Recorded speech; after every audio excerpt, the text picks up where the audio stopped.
Since Netflix released their latest docuseries about the Idaho student murders, we've seen a wave of new internet detectives who are doing deep dives on this case. The problem is that they're doing their deep dives on YouTube and TikTok, where conspiracy theories and misinformation rule.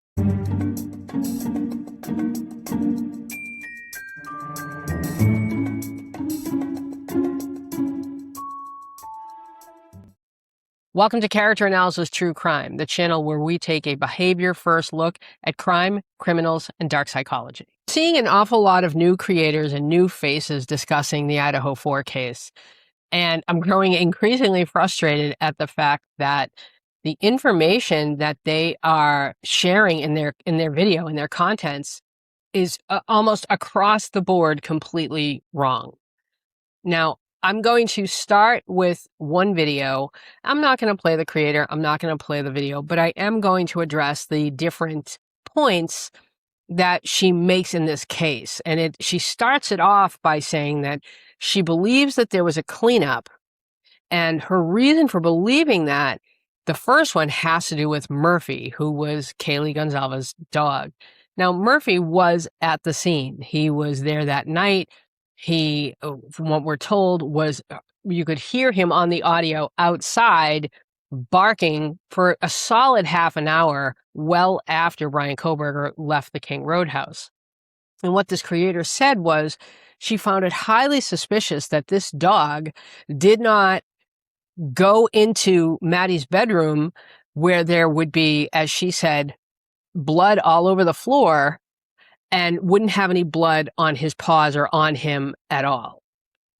And the first thing I want to address is I can tell right from that statement, this creator has not looked at any of the crime scene photos. Because if you'd looked at the crime scene photos of Maddie's bedroom, you'd see her floor is relatively free of blood.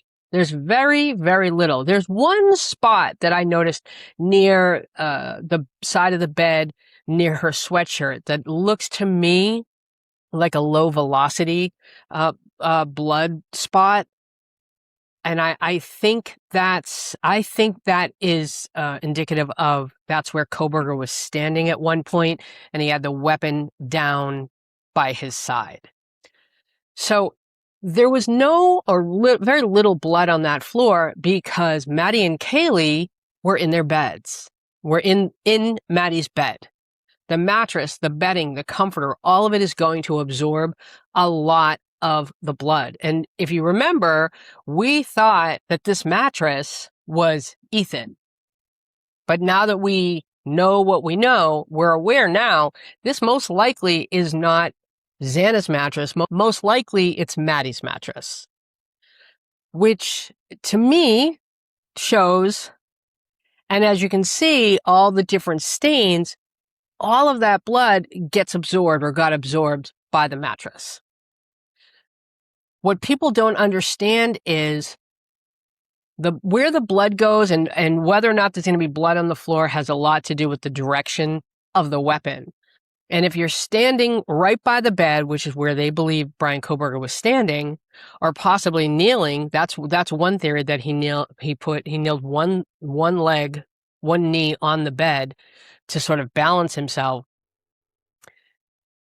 The majority of the blood spatter is going to go on the walls and the ceilings. It's going to follow the direction of the knife.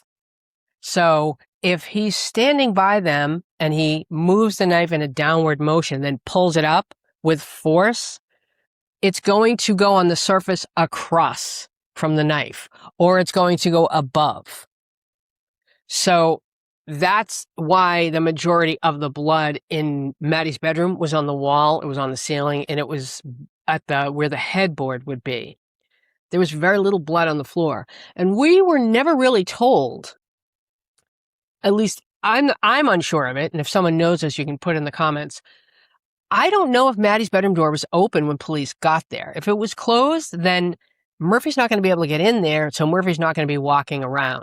And even if Murphy did go in there and maybe stand up on his tiptoes, that just breaks my heart, and he is sort of like looking over the bed, and he's looking at Maddie and Kaylee. The comforter doesn't seem to have a lot of blood on the side of it.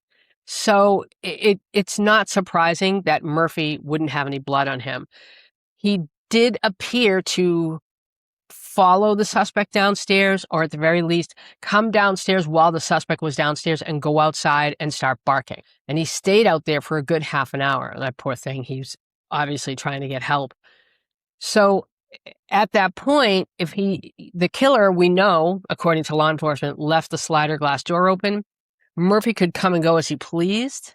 More than likely, he couldn't get into Maddie's room, so he just went to Kaylee's room. The next point of contention this creator brings up is she believes that there was a cleanup, and she starts going into the different blood stain, the blood spatter in the house. Now, this one creator very incorrectly says that there was blood found on the stairs. There was no blood found on the stairs. There were some diluted stains found on the stairwell between the first and second floor, as well as the half wall between at the staircase between the first and second floor. And she seems to think that is the fact that those stains were diluted means that there was a cleanup. And I feel like she and a lot of people don't really understand what happens with a cleanup. First of all, you can never really clean up a crime scene because blood will always leave behind some kind of cellular material. So you might be able to clean it to the naked eye, but once forensic techs shine or apply any kind of chemical agent meant to be able to identify the presence of cellular material, it's going to come up. They'll be able to see where the blood was, but they'll also be able to see any kind of swiping or wiping or brushing or mopping. There's no way to get away with cleaning a crime scene at this day and age. So I don't know why people keep insisting this. I don't know, based on just the crime scene photos and the mess that was in Xana's room, why wasn't anything cleaned up? I don't, and I understand the confusion about why wasn't there any blood on the floor. And that's something that I think I'm going to try and do a deep dive into to try and explain. So they think that means there was a cleanup, when in reality, it's very possible Kohberger had the knife when he was leaving Maddie's bedroom, wiped the knife on the blanket at the foot of the bed, and then walked through the house. Remember, he's at the side of the bed when he's attacking Maddie and Kaylee. So a lot of that blood is not going on his shoes. It might go on the top of him, it might go on his face, but it's not going to be on his shoes, and it's certainly not going to be on the bottoms of his shoes if he's standing there. If there's no blood on the floor, then there's not going to be any blood on the bottom of his shoes, which means he's going to be able to walk through the house and not leave footprints. Now, Xana's room is a bit of a different story, right? We know that there was a fair amount of blood in one specific area of Xana's bedroom. What we don't know is how was Kohberger positioned? I happen to think that Xana was on the floor in between the bed and the nightstand, and he was kneeling. Now, if he's kneeling, his shoes or his boots are kind of outside the area where the blood would be. I happen to think, purely speculation. I think what Dylan saw Kohberger wearing or carrying when he left were his boots. I think that's what she saw. I think that's what was in his hand. I think that's why it was sort of, if you think about the way a shoe looks, where you have the part where you put your foot into, if it's a boot, that's cylindrical, right? From the top to right up to the heel, that's pretty cylindrical. And then a foot comes out like this, right? Our feet that's sort of how our feet are shaped. So I think he took his shoes off after he left Xana's room. I also want to talk about the diluted blood a bit. Diluted blood does not necessarily mean that it was diluted with any kind of chemical agent. It could be diluted by water because of the swabbing. That could have diluted it. It could have been diluted by mucus, by saliva, by tears. All these kinds of bodily fluids can dilute blood. It's not necessarily a cleaning agent. And again, they didn't find any evidence of any kind of cleaning agents used at the scene. So I don't know why this continues to persist other than Brent Turvey said it in his expert findings report.